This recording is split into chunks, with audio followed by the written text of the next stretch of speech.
Question 4. J'ai besoin de saisir dans une cellule le code produit 0, 1, 2, 3, 4, 5, 6, mais lorsque je valide ma saisie, le code se met à droite de la cellule et le 0 initial n'apparaît pas. Comment éviter ça?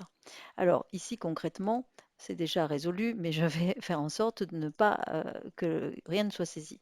Donc je simule la saisie, 0, 1, 2, 3, 4, 5, 6, entrée.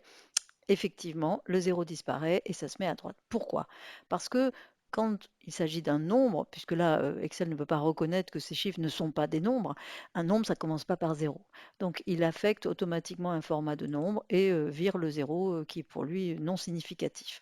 Alors, pour résoudre ce problème, il y a une petite technique qui consiste simplement à commencer sa saisie par une petite apostrophe, celle qui est sur le 4 du clavier. Apostrophe 0, 1, 2, 3, 4, 5, 6, entrée. Et effectivement, alors il faut avouer que comme s'il s'agit de texte, il se met à gauche de la cellule, mais je pourrais très bien le mettre, soit le laisser à gauche, soit éventuellement le centrer.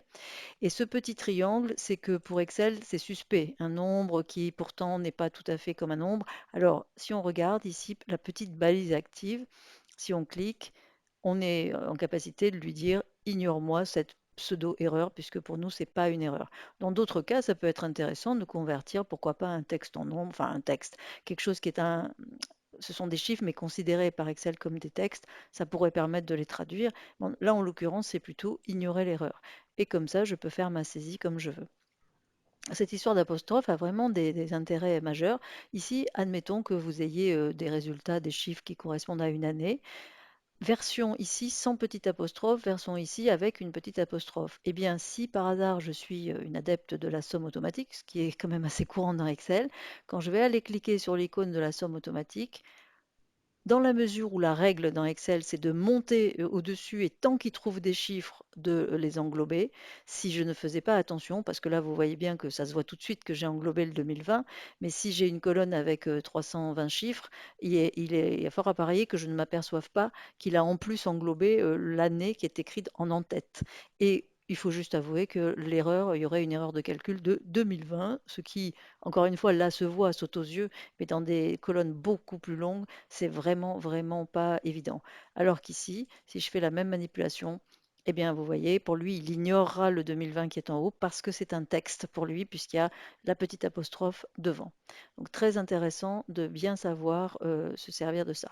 Alors, il y a quand même une petite variante si jamais votre problème concerne un code postal. C'est-à-dire, admettons, celui de Nice, on veut taper 06000, on est embêté, on n'y arrive pas. Là, pour ce cas précis, il y a un format personnalisé qu'on peut trouver en cliquant ici sur le petit lanceur de boîte de dialogue.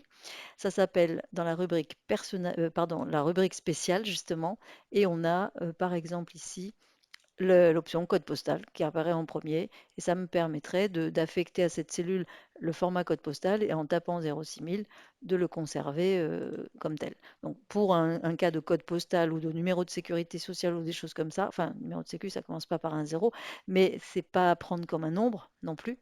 Mais en tout cas là pour un 0 au début, si c'est un code postal, c'est prévu et si c'est pas un code postal, eh bien petit apostrophe qui résout le problème.